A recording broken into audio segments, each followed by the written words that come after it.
Hello, everyone. Welcome back to another episode of the English Conversation Podcast. I'm Sarah. And I'm Daniel. It is fantastic to have you all here with us today to practice your English listening skills. Daniel, I am feeling incredibly energetic today. We need to get through this podcast recording quickly because I have a great idea for lunch. Oh, what's the plan? You know that new super fancy steakhouse that just opened downtown? The one with the chandeliers and the waiters in tuxedos. Let's go there.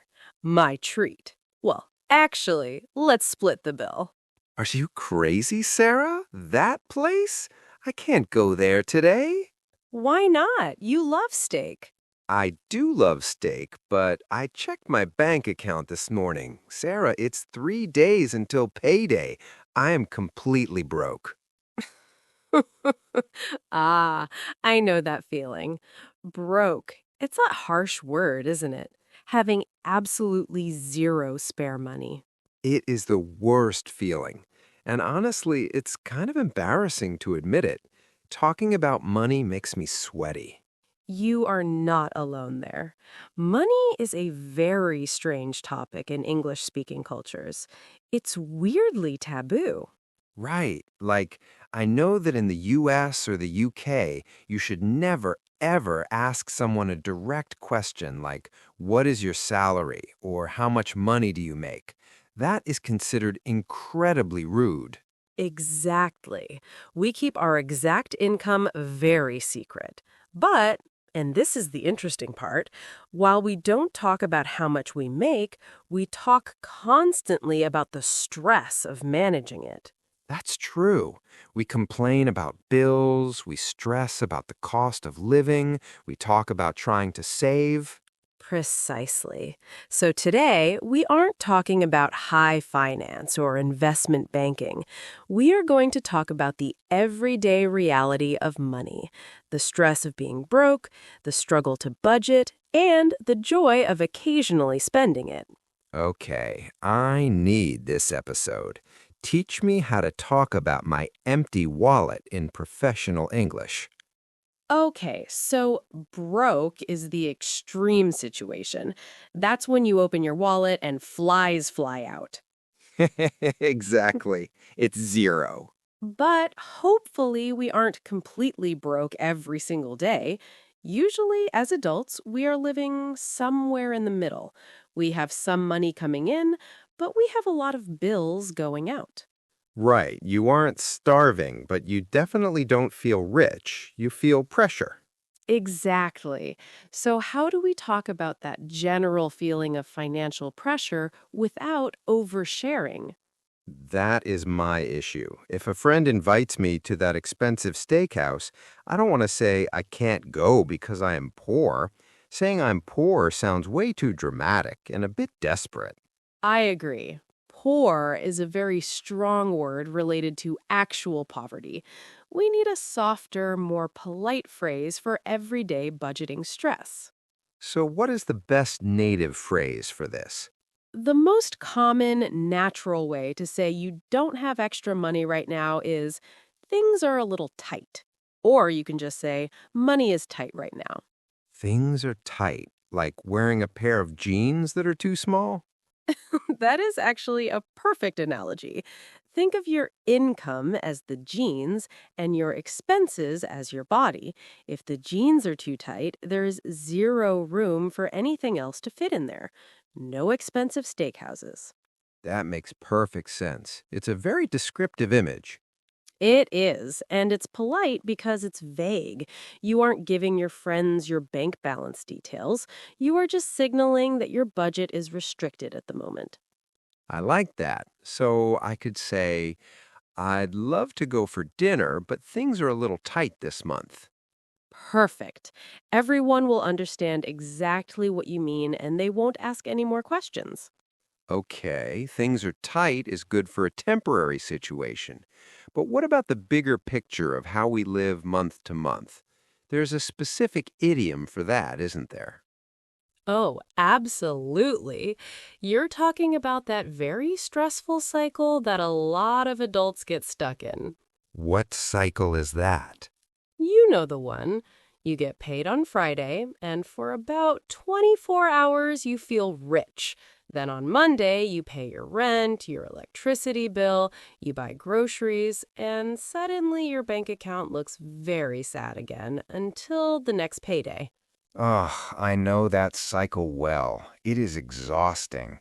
And there is a very specific phrase for that reality, living paycheck to paycheck. Exactly. It means you're completely dependent on that next salary payment just to survive the month. You have zero savings cushion. If one paycheck didn't arrive on time, you would be in big trouble. And when you are living like that, often you are just barely surviving financially. There's another great idiom for that situation. You are just trying to make ends meet. That's a good one. To make ends meet. I always love the visual of this idiom. What do you visualize? I imagine trying to wrap a belt around my waist that is just barely long enough. You have to pull really hard just to make the two ends of the belt touch each other. That is a perfect description. It means you have just enough money to cover your basic necessities like food and rent, but absolutely nothing extra. The ends just barely meet. It sounds stressful to talk about, but honestly, it's a very common reality for millions of people. It really is, especially when you were just starting your career or moving to an expensive city. Did you ever have to live paycheck to paycheck, Sarah? Oh, definitely. In my early 20s, when I got my first apartment, rent was so expensive. I remember one specific month, about 4 days before payday, I opened my wallet and I had maybe $5 left for food. Oh no. What did you do? I think I ate nothing but those cheap instant ramen noodles for 4 days straight, just to make ends meet until my salary came in. Instant noodles, the official food of being broke. Okay, so living like that is clearly stressful. We don't want to eat noodles forever. How do we fix it? We have to talk about the B word. Well, unfortunately, there is only one answer. We have to face the scariest word in personal finance, the B word. Oh, don't say it. Budgeting. Ugh, I hate budgeting. It sounds so boring and restrictive, like being on a diet, but for money. I know it's not fun, but it's a necessary part of adulting. Now, let's look at the English of it. We use this word in two ways. Right, there's the noun form, a budget. Yes, a budget is the thing itself. It's the plan. Maybe it's a fancy Excel spreadsheet on your computer, or maybe it's just a list scribbled on the back of an envelope. It's the plan that says, I have this much income and I can spend this much on rent, food, and fun. And then there's the verb form, to budget. Exactly. To budget is the action. It's the act of sitting down, looking at your money, and making that plan. Okay, so I can sit down to budget, verb, and create a budget, noun. Perfect. Honestly, Sarah, creating the plan isn't the hard part. I can make a beautiful spreadsheet in 5 minutes. The hard part is actually following the rules I made for myself. Ah, yes, that is the true challenge. And that leads us perfectly to our next set of vocabulary. What happens when you make a plan and then real life happens? You hit the nail on the head, Daniel. Making a pretty spreadsheet is easy. The real challenge is having the discipline to actually stick to the budget. Stick to? Like glue? Exactly. You want your actual daily spending to be glued tightly to the plan you made. If your budget says you only have $50 for restaurants this month, you have to stick to that limit, no matter how delicious that steakhouse looks today. Okay, I get it. But what happens when you try to stick to the budget, but at the end of the month you realize things are still too tight? You overspent. Then you have to take evasive action. You have to use a very important phrasal verb. You need to cut back on something. To cut back on. That means to reduce the amount you use or spend on a specific thing, right? Exactly. It doesn't usually mean stopping entirely, but it means significantly reducing. You might need to cut back on eating out or cut back on buying new clothes for a few months. Okay, so let's make this real. Sarah, time for a confession. Look at your own life right now. If things were tight this month, what is one thing you realistically need to cut back on?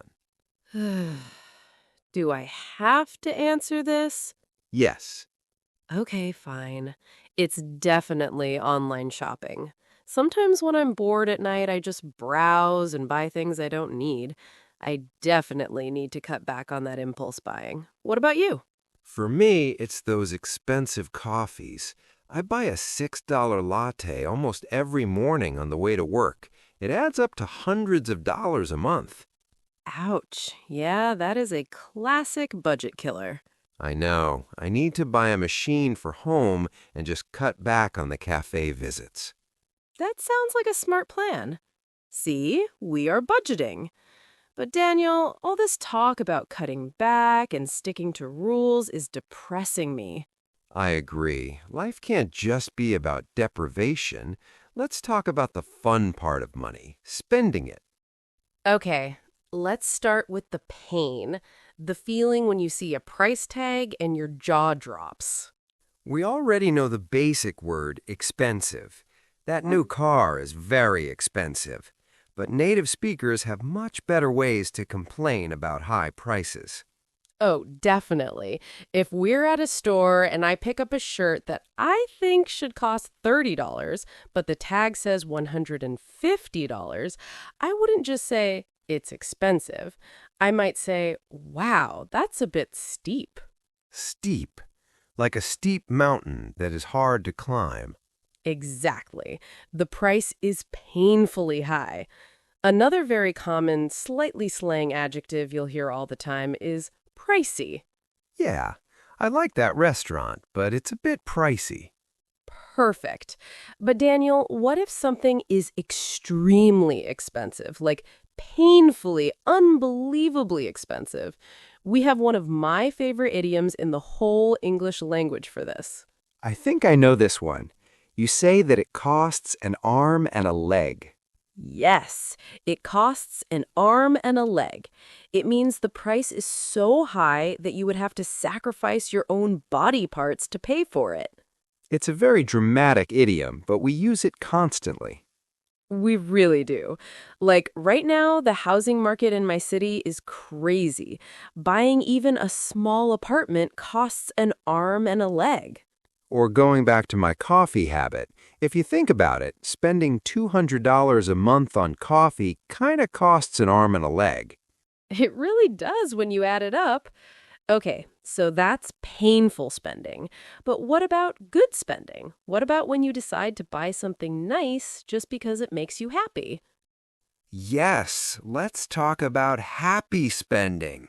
Life isn't just about paying bills and cutting back on lattes. Exactly. Sometimes if you have been good and stuck to your budget all month, you need a reward. There's a great verb for this type of spending. When you buy something expensive that is a luxury, something you want but don't need, you splurge. To splurge. I love that word. It sounds luxurious. I decided to splurge on those new boots. And often when we splurge, we use another very popular phrase. We say, I decided to treat myself. Treat myself. It's like giving yourself a little gift because you deserve it. Exactly. I had a really hard week at work, so I'm going to treat myself to a nice dinner. That sounds healthy. It's important to have a balance. You can't just be tight with money all the time. However, Sarah, there is a danger here. Oh, I know where you're going with this. If I have a bad day at work, I treat myself to a new video game. Then Tuesday, I have a bad day, so I treat myself to take out food. By Friday, I've treated myself so much that I'm broke again. That is the danger of the treat yourself mentality. You have to earn the treat. True, you need a safety net first. Before you splurge, you really should have what we call a rainy day fund. Yes, a rainy day fund. That's savings that you keep just for emergencies, like if your car breaks down or you lose your job. Exactly. If your rainy day fund is full, then you can splurge on the steakhouse. Okay, so no steakhouse for us today. How about we just get a sandwich? A sandwich sounds perfect for my budget. All right, well, before we go get lunch, let's quickly review the money vocabulary we threw at everyone today. I'm ready. Hit me. First, the stressful stuff. When you have absolutely zero money in your wallet, you are broke. When you are waiting desperately for your next salary payment just to survive, you are living paycheck to paycheck. If you have enough for bills but no extra cash for fun things, you say things are tight right now. To fix that pressure, you need to make a plan, which is to budget, and then the hard part, you have to actually stick to the budget. If you are overspending, you need to take action and cut back on things, like those daily expensive coffees. And finally, if something costs an arm and a leg, you probably shouldn't buy it, unless you have saved up and decided it's time to splurge and treat yourself. Whew, that is a lot of very useful vocabulary in 20 minutes. It really is. And remember, guys, everyone stresses about money sometimes. It is a normal part of adult life. Using these phrases just makes you sound natural when talking about it. Exactly. Now, before we go, we have a question for you all down in the comments section today. We are very curious about your financial personalities. Are you naturally a saver, someone who prefers keeping money safe for a rainy day? Or are you a spender? Does money burn a hole in your pocket, meaning as soon as you get paid, you want to go out and splurge? Let us know which one you are in the comments below. I think we all know which one I am. I think we do, Mr. Treat Yourself. All right.